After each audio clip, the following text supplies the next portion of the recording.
Hi everyone, welcome back. This is Deborah, and today I've just got a quick haul video for you.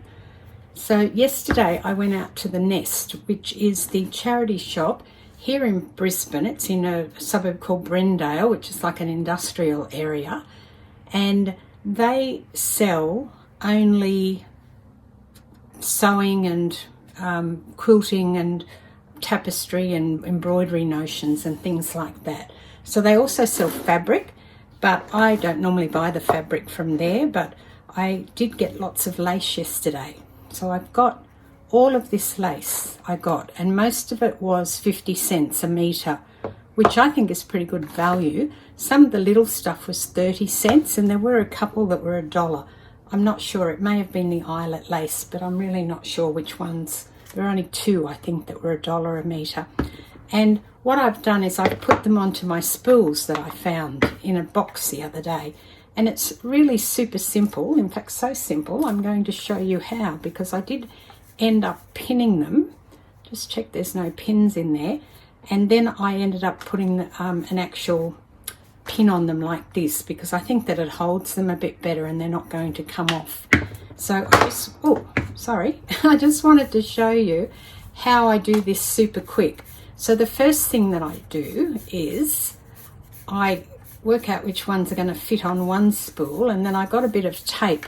So it's just a bit of, it's actually paper tape that I bought for doing picture framing, but it was the only thing I could find. That's my defense. And I've taped them all on with the tape, and then I put them so that they're all laid out straight like this, all to the front, and then I simply just wind. And when you do this, when they're fully extended out down to the ground, it's a bit difficult here because they're on the table. It's kind of working, but they just come together super quick. So that's a way that you can get your, if you're doing things like this where you've made your own spools or you've got spools and you're wanting to put them on, it's a really easy way of doing it. As I said, when they're down to the floor, they don't get tangled like these ones are. And also I took them off the spool, so that probably hasn't helped. So that's how I do it. Now, if you don't have spools and you want to make your own spools, I watch a lady. She doesn't have many videos. She's in Cornwall. Can't think what it's called. Something or other Cornwall in the title, but I'll put the link below. And she did some things the other day where she actually made her own spools with some old jar tops. So if you're that way inclined and you want to make your own, I'll put the link down below and you can do that. And now I can just pin those up, and that's how I do that. So I would then just stick pins in all of them to hold them so that when I want one, they're easy to get off and put back on again. This is the other thing I got. This was the find of the day.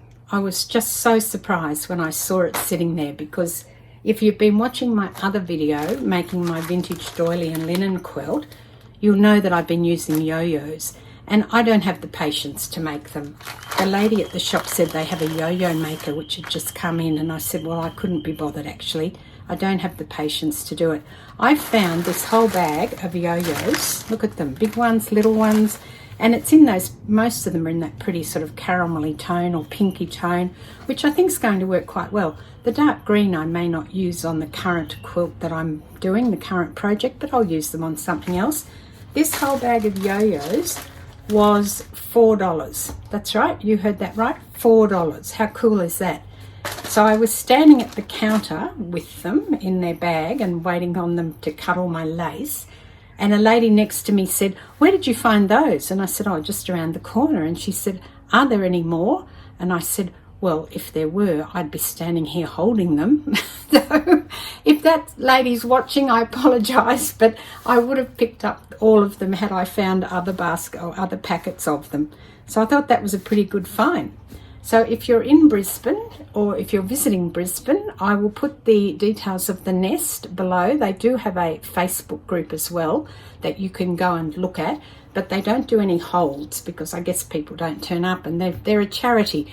Don't expect that they're going to be super cheap, because they are a charity, but they only specialise in sewing things. So I guess they keep their prices higher than, say, finding things like this might be in a standard charity shop. However, you never know with charity shops these days because they all seem to charge different prices. So that's it. That's my haul from the nest, and I hope you enjoyed that. This is Deborah. I'll catch you next time. Cheers.